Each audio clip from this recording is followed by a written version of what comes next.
सुख समृद्धि और रिद्धि सिद्धि जनता की जिंदगी में आए और विकसित भारत का संकल्प प्रधानमंत्री श्रीमान नरेंद्र मोदी जी ने लिया है, उस संकल्प को पूरा करने में हम अपना बेहतर योगदान कर पाए। आप सबको भी बहुत बहुत शुभकामनाएं। नए साल को सरकार ने किसानों के लिए समर्पित किया है। मैं आज प्रधानमंत्री श्रीमान नरेंद्र मोदी जी को हृदय से धन्यवाद देता हूं। आज कैबिनेट में 3 बड़े फैसले किसानों के हित में लिए गए हैं। आप सब जानते हैं प्रधानमंत्री फसल बीमा योजना प्राकृतिक आपदा से पीड़ित किसानों की वरदान है। प्रधानमंत्री फसल बीमा योजना पहले भी थी जब यूपीए की सरकार थी, लेकिन वो किसानों के लिए नहीं थी। बैंकों से जो लोन लेते थे किसान, उस लोन का बीमा था। बैंकर्स का पैसा सुरक्षित किया गया था। लोनी किसानों के लिए वो अनिवार्य थी और नॉन लोनी किसान उसमें आते ही नहीं थे। यूपीए की जब सरकार थी तब फसल बीमा योजना की इकाई होती थी ब्लॉक या तहसील, और इसका मतलब यह है कि पूरे ब्लॉक में या पूरी तहसील में फसल खराब हो जाए तो किसान को नुकसान का क्लेम मिलेगा। अब फर्ज कीजिए 5 गांव में 10 गांव में फसल खराब हो गई तो उन किसानों को प्रार्थना करनी पड़ती थी कि पूरी तहसील में खराब कर दो तब हमें फायदा मिलेगा, नहीं तो हमें फायदा ही नहीं मिलने वाला। उस योजना को बदल दिया गया 2016 में, और अब फसल बीमा योजना की इकाई गांव या ग्राम पंचायत बनाई गई। मतलब गांव में भी फसल का नुकसान होगा तो भरपाई बीमा कंपनी करेगी। स्थानीय आपदा को उसमें शामिल किया गया। मतलब एक किसान का भी नुकसान होगा तो उसको नुकसान की भरपाई की जाएगी। ऐसे अनेकों परिवर्तन उस समय किए गए और बाद में हमने और तय किया कि बीमा कंपनी अगर क्लेम के भुगतान में देर करती है तो 12% की दर से उस पर ब्याज किसान को देना पड़ेगा जितनी वो देर करेगी। पहले कई बार राज्य अपना हिस्सा नहीं देते थे क्योंकि फसल बीमा योजना में एक हिस्सा राज्य सरकार का और एक हिस्सा केंद्र सरकार का 50-50% होता है। तो राज्य डिले करते थे तो पैसा बहुत डिले हो जाता था। अब केंद्र सरकार ने कहा कि नहीं, हम अपना पैसा तत्काल किसानों के खाते में डाल देंगे।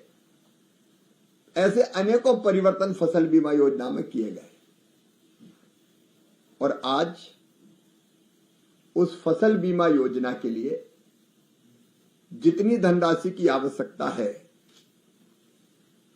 आज केंद्रीय मंत्रिमंडल ने प्रधानमंत्री फसल बीमा योजना को और मौसम आधारित फसल बीमा योजना को 2025-26 तक जारी रखने की स्वीकृति दी है, जिसमें कुल बजट 69,515 करोड़ 71 लाख रुपया होगा। और जोखिम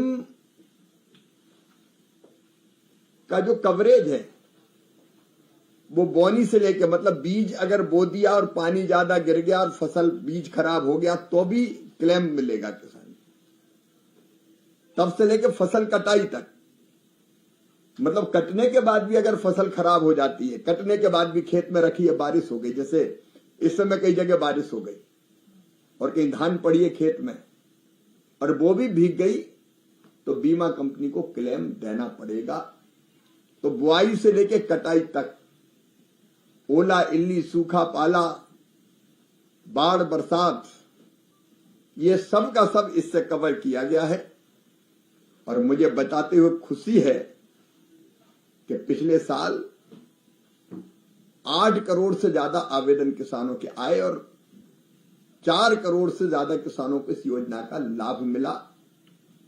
किसानों का प्रीमियम योजना के प्रारंभ से कुल जमा हुआ लगभग 34,000 करोड़ रुपया और इसके बदले 1,70,000 करोड़ रुपया किसानों को क्लेम के रूप में मिला। मैं प्रधानमंत्री जी को धन्यवाद देता हूं कि 25-26 में ये योजना जारी रहेगी। इसमें एक और शिकायत आती थी कि कई बार फसल का नुकसान का आकलन होता था क्रॉप कटिंग एक्सपेरिमेंट से। मतलब कहीं नुकसान अगर हुआ तो एक पंचायत में 4 जगह फसल काट के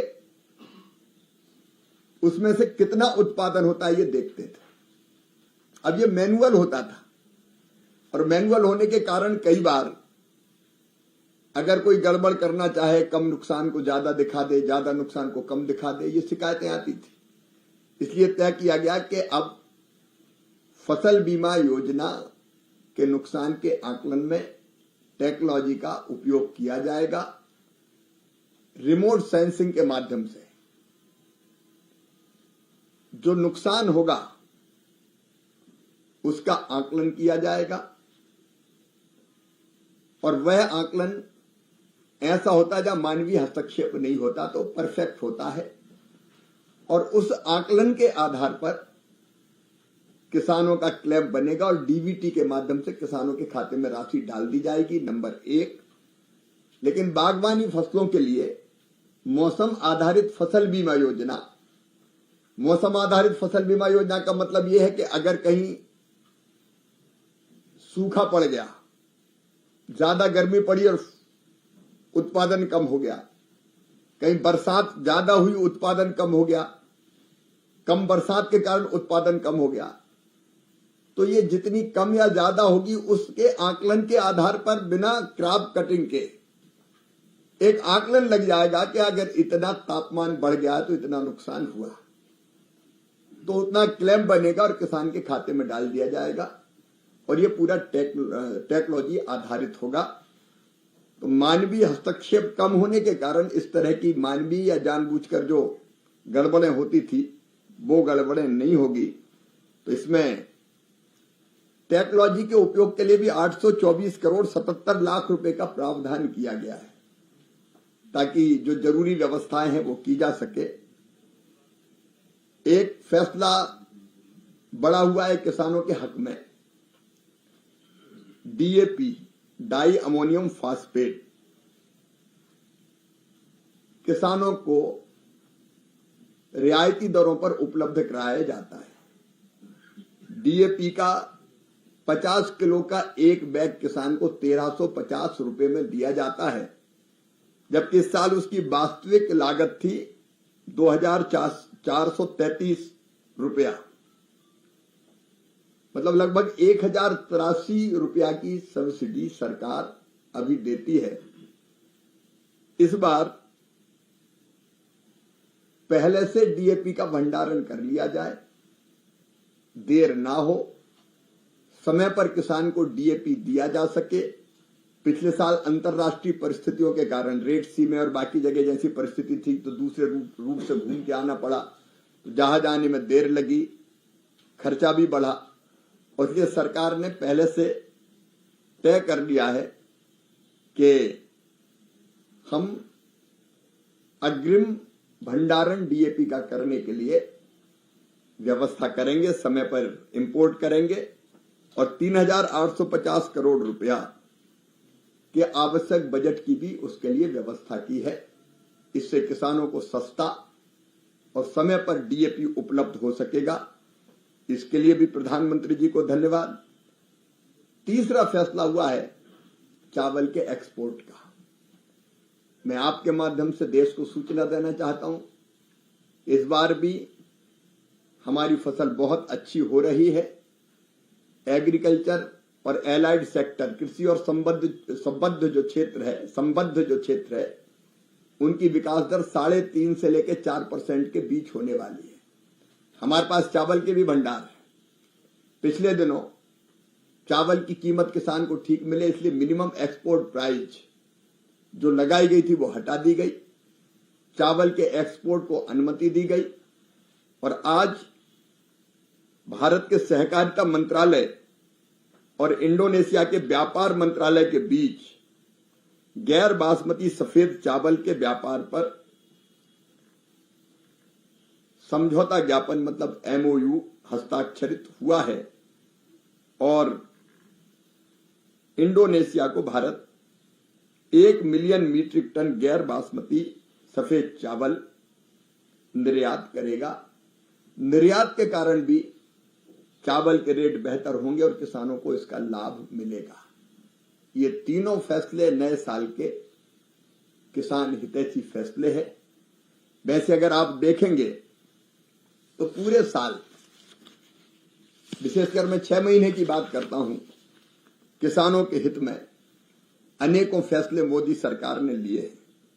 आपको ध्यान होगा 18 जून को चुनाव के परिणाम के बाद अगर सबसे पहला कार्यक्रम कोई प्रधानमंत्री जी का हुआ था तो वाराणसी में, और वहां 9 करोड़ 26 लाख किसानों के खाते में 20,000 करोड़ की किसान सम्मान निधि की 17वीं किस्त भेजी गई थी। मोदी जी के नेतृत्व में ही 2,817 करोड़ रुपए के कुल निवेश वाले डिजिटल कृषि मिशन की मंजूरी दी गई है। फिर राष्ट्रीय खाद्य तेल मिशन, जिसमें 10,103 करोड़ रुपया खर्च होगा, उसको भी स्वीकृति दी गई है। कच्चे तेल पर जो आयात शुल्क 0% था वो बढ़ा के प्रभावी रूप से 27.5% कर दिया गया है, ताकि हमारी तिलहनी फसलों के रेट ठीक रेट किसानों को मिल सके। और रिफाइंड तेल पर तो ये आयात शुल्क बढ़ा के 35.75% कर दिया गया, 35.75%। चावल के, बासमती चावल के निर्यात से 950 अमेरिकी डॉलर प्रति टन का न्यूनतम निर्यात मूल्य हटाया गया। गैर बासमती सफेद चावल पर भी 490 अमेरिकी डॉलर प्रति टन निर्यात मूल्य था, वो भी हटा दिया गया। और उबले चावल, भूसी वाले चावल, इन पर भी निर्यात शुल्क 10% था, वो घटा के 0 किया गया। प्याज पर भी 550 अमेरिकी डॉलर प्रति टन निर्यात मूल्य था, वो हटा दिया गया। तो एक नहीं, ऐसे अनेकों फैसले सरकार ने किए। भाजपा सरकार ने 61 फसलों की 109 नई किस्में किसानों को समर्पित की, जो जलवायु अनुकूल थी। बेहतर उत्पादन किसान कर सके, इसके लिए उन्होंने ये फैसला किया था। और इन्हीं फैसलों का परिणाम है कि देश में 23-24 के लिए जो अंतिम अनुमान था खाद्यान्न उत्पादन का, वो 332.2 मिलियन टन पिछले 22-23 के मुकाबले काफी अधिक है। पहले 329.7 मिलियन टन था, उससे 2.6 मिलियन टन अधिक है। कैबिनेट ने एक पीएम आशा कार्यक्रम भी अनुमोदित किया है, जिससे अगर फसलों के कीमतों में उतार चढ़ाव हो तो अन्नदाता आय संरक्षण अभियान के अंतर्गत किसानों को ठीक दाम देने के लिए हम बाजार में हस्तक्षेप कर सके। सरकार सीधी खरीदी भी, जैसे भी सोयाबीन की चल रही है, वो सीधी खरीद भी कर रही है। और अगर राज्य चाहे तो भावांतर भुगतान के माध्यम से भी ये खरीद हो सकती है। दालों का उत्पादन बढ़ाने के लिए तुअर, उड़द, मसूर, इन पर खरीद पहले होती थी केवल 25%, वो सीमा हटा ली गई और जितना भी उत्पादन होगा सारा का सारा सरकार खरीदेगी, ये फैसला किया गया है। तो ऐसे एक नहीं अनेकों किसान हितैषी फैसले पिछले दिनों किए गए और नए साल पर किसानों के हित में जो 3 बड़े फैसले किए गए हैं वो किसानों की आय बढ़ाने में बहुत कारगर सिद्ध होंगे। हाँ, जो मिनिमम एक्सपोर्ट प्राइस था वो खत्म कर दिया गया। ऐसा था कि पहले आपकी जानकारी में होगा कि चावल पर मिनिमम एक्सपोर्ट प्राइस लगता था, वो अब हटा दिया गया है। एक्सपोर्ट पर भी बैन था, इसलिए कि अपने देश में चावल की कमी ना हो, देश की जरूरत का चावल यहाँ रहे। लेकिन अब हमारे पास चावल पर्याप्त मात्रा में उपलब्ध है, इसलिए एक्सपोर्ट पर जो प्रतिबंध था वो हटाया गया। सर, वो पहले हट गई थी सर। ये जो 1 मिलियन टन है, ये एफसीआई एक्सपोर्ट करेगी या प्राइवेट मार्केट से जाएगा? ये इंडोनेशिया वाला जो अच्छा, इंडोनेशिया वाला, हाँ, ये तो हमारे एफसीआई सहकारिता मंत्रालय और इंडोनेशिया के व्यापार मंत्रालय के बीच ये समझौता हुआ है और एफसीआई से जाएगा, उसमें क्या एफसीआई से जाएगा। तो सरकार पहली बार एक्सपोर्ट कर रही है बहुत दिन बाद, कुछ बता सकते हैं सर कब ये पहले कब लास्ट टाइम सरकार ने एक्सपोर्ट किया? ऐसा जब भंडार भरे हैं तो एक्सपोर्ट किया जा रहा है।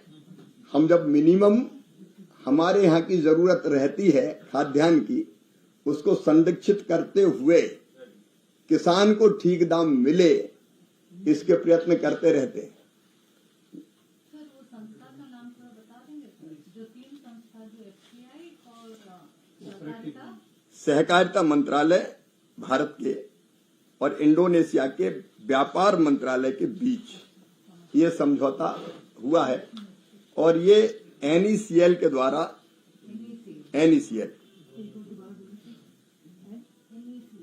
NECL राष्ट्रीय सहकारी निर्यात लिमिटेड द्वारा ये हाँ, सहकारिता मंत्रालय द्वारा अधिकृत है ये।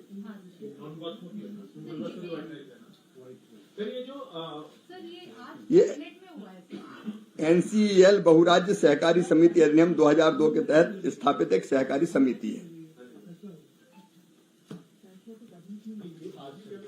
हाँ, आज कैबिनेट ने लिया है। सर, ये 2 सवाल है। एक तो आज आपने मैराथन मीटिंग्स की हैं सुबह से अपने चारों विभागों की, तो क्या आपने टारगेट्स तय किए हैं उसके बारे में? और सर, दूसरा प्रश्न ये है कि आपने कहा कि नया साल सरकार ने किसानों के लिए समर्पित किया है, तो पंजाब और हरियाणा के बॉर्डर पर किसान धरने पर बैठे हुए हैं और कल पंजाब सरकार ने सुप्रीम कोर्ट से कहा कि जो किसान प्रदर्शनकारी भूख हड़ताल पर हैं, जैसे किसान नेता डल्लेवाल, वो उठने को तैयार हैं बशर्ते कि भारत सरकार उनसे बातचीत करेगी।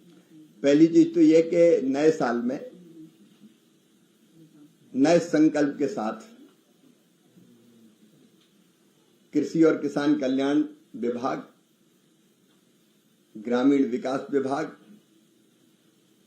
और लैंड रिसोर्सेज विभाग, उनके लक्ष्य हमने निर्धारित किए हैं और लक्ष्य में भी ये तय किया है कि 1 महीना मतलब जनवरी में कितना काम होगा, फरवरी में कितना करेंगे और 31 मार्च तक हम क्या करेंगे। हमने टारगेट तय किए हैं, उन टारगेट को अचीव करने का रोड मैप बनाया है और उसी रोड मैप पर चलकर हम लक्ष्यों को प्राप्त करेंगे। आज 2 बैठक मेरी अभी हो गई है 2 विभागों की अभी मैं आपसे चर्चा के बाद करने वाला हूं। सरकार किसानों के हित में लगातार कल्याणकारी फैसले लेती चली जा रही है और उनको इम्प्लीमेंट भी लगातार कर रही है। तो वो पंजाब के किसान जो धरने पर बैठे हुए हैं, पंजाब सरकार ने सुप्रीम कोर्ट जैसा निर्देश दे रहे हैं उसके हिसाब से कार्रवाइयां। कोई बातचीत करने का कोई प्लान है सर उनको उनके साथ, ताकि आगे बढ़े? अभी तो सुप्रीम कोर्ट देख रहा है, सुप्रीम कोर्ट के जो निर्देश होंगे उनका पालन किया जाएगा। नहीं करेंगे सर, आप लीड नहीं करेंगे बात को लेकर? मैं तो हमेशा किसान संगठनों से लगातार चर्चा करता ही रहता हूं, हर मंगलवार को मिलता ही। सर, एक चीज बताइए सर, ये जो डीएपी का जो आपने बताया सब्सिडी, आपने बोला कि 1350 रुपए में डीएपी फार्मर्स को दिया जाएगा और उसमें आप कह रहे हैं कि जो कॉस्ट है सर 2435 रुपए, ये तो रबी के लिए है, ये खरीफ में कॉस्ट कितना था? नहीं, आमतौर पर लगभग इतनी कास्ट रहती है। कंपनियां हर साल कुछ कास्ट कम तो खैर क्या होती है, बढ़ती रहती है, तो उसके हिसाब से सब्सिडी बढ़ती है। जैसे पिछले साल 1,95,000 करोड़ रुपया फर्टिलाइजर सब्सिडी के रूप में किसानों की जो फर्टिलाइजर मंगाई थी वो कंपनियों को दी गई थी। तो इनके रेट कई बार बढ़ते हैं, लेकिन बढ़ते रेट का भार किसान के ऊपर ना पड़े इसलिए सरकार बजट में प्रावधान करती है। जैसे मैंने बताया कि अभी आज की कैबिनेट में ही 3,850 करोड़ रुपया हमने उसके लिए प्रावधान किया है। तो कई बार ये रेट बढ़ते हैं तो बढ़े हुए रेटों का भार किसान पर नहीं आने देते, किसान को केवल 1,350 रुपया प्रति 50 किलो का बैग मिले, इसके लिए व्यवस्था करते हैं। सर, ये फसल बीमा पे एक क्वेश्चन है।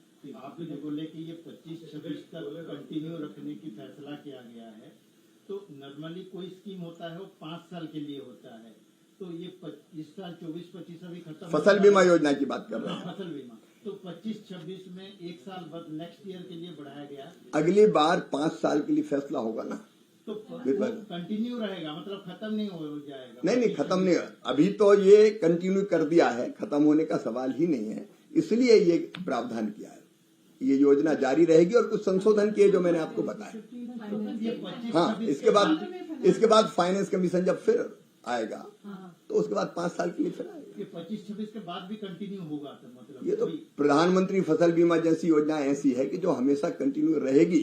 हाँ, सुधार और संशोधन की गुंजाइश सदैव रहती है। अगर कहीं कोई कमी पाई तो उस कमी को दूर करने का प्रयत्न करते रहते हैं। अश्विनी वैष्णव जी ने बोले कि कौन कौन सी स्टेट, उनको पूछा गया कि कौन कौन सी स्टेट अभी शामिल नहीं है, तो उन्होंने बोला एग्रीकल्चर मिनिस्ट्री से पूछ लेना। तो आप बता सकते हैं कि कौन कौन सी स्टेट अभी नहीं है? ऐसा 23 राज्य अभी शामिल है। मैं उनकी सूची भी, और कुछ राज्य ऐसे जो अपनी फसल बीमा योजना चलाते हैं, तो वो सूची भी आपको उपलब्ध करा दूंगा। सर, एक ICR में को लेकर के उस रिक्रूटमेंट को लेकर के काफी चर्चाएं चल रही हैं। काय को लेकर?